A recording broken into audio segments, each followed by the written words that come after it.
நினைவில் நிற்கும் திருமணப்பட்டு விவாகா தி சென்னை சில்க்ஸ்.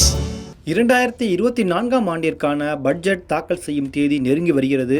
இந்த பட்ஜெட் அறிக்கை ஒவ்வொரு ஆண்டும் வழக்கமாக தாக்கல் செய்யப்படும் பட்ஜெட் அறிக்கை என்றாலும் தேர்தலுக்கு முன்பு தாக்கல் செய்யப்படும் பட்ஜெட் என்பதால் இந்த முறை மீண்டும் ஆட்சியை பிடிக்க வேண்டும் என்ற முக்கிய இலக்குடன் சிறப்பு அறிவிப்புகள் வர அதிகப்படியான வாய்ப்புகள் உள்ளது. இதனால் சாமானிய மக்கள் மத்தியில் இந்த பட்ஜெட் கூடுதல் கவனத்தை பெற்றுள்ளது.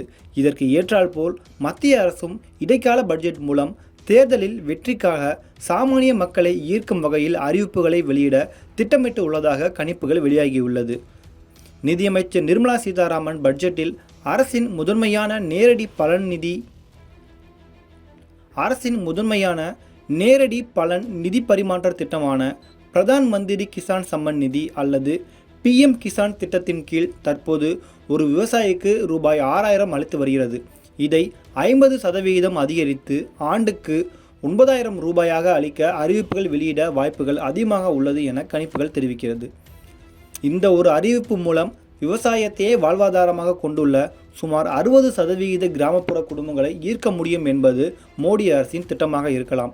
இதேபோல் விவசாயிகளின் வருமானத்தை இரட்டிப்பாக்கும் வாக்குறுதியை நிறைவேற்றும் விதமாகவும் இந்த அறிவிப்பு இருக்கும். இந்த பட்ஜெட்டில் பெண் விவசாயிகளுக்கு PM கிசான் திட்டத்தின் கீழ் ரொக்க மானியத்தை 12000 ரூபாயாக இரட்டிப்பாக்க அரசாங்கம் பரிசீலித்து வருகிறது. மொத்த விவசாயிகளில் 60% பெண்களாக இருந்தாலும் அவர்களில் 13%க்கும் குறைவானவர்கள்தான் சொந்தமாக நிலத்தை வைத்திருக்கிறார்கள் என்று அரசாங்க தகவல்கள் தெரிவிக்கின்றன.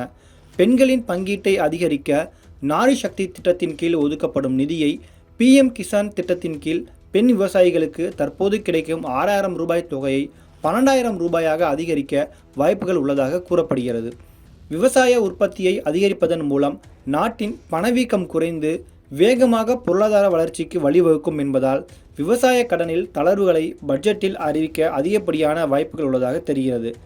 மத்திய நிதியமைச்சர் நிர்மலா சீதாராமன் 2019ஆம் ஆண்டிலிருந்து தொடர்ந்து 6வது முறையாக பட்ஜெட் தாக்கல் செய்ய உள்ளார். நிர்மலா சீதாராமன் தவிர 5 முறை மத்திய பட்ஜெட்டை தாக்கல் செய்த நிதியமைச்சர்களில் மொரார்ஜி தேசாய், ப. சிதம்பரம், பிரணாப் முகர்ஜி, மன்மோகன் சிங், யஷ்வந்த் சின்ஹா மற்றும் அருண்ஜேட்லி ஆகியோர் உள்ளனர். இந்த ஆண்டு பொது தேர்தல் திட்டமிடப்பட்டுள்ள காரணத்தால் இது இடைக்கால பட்ஜெட்டாக அமைந்துள்ளது. ஜனவரி 39ஆம் தேதி பட்ஜெட் கூட்டத்தொடர் துவங்கும் வேளையில் பிப்ரவரி 1ஆம் தேதி இடைக்கால பட்ஜெட் தாக்கல் செய்யப்படுகிறது.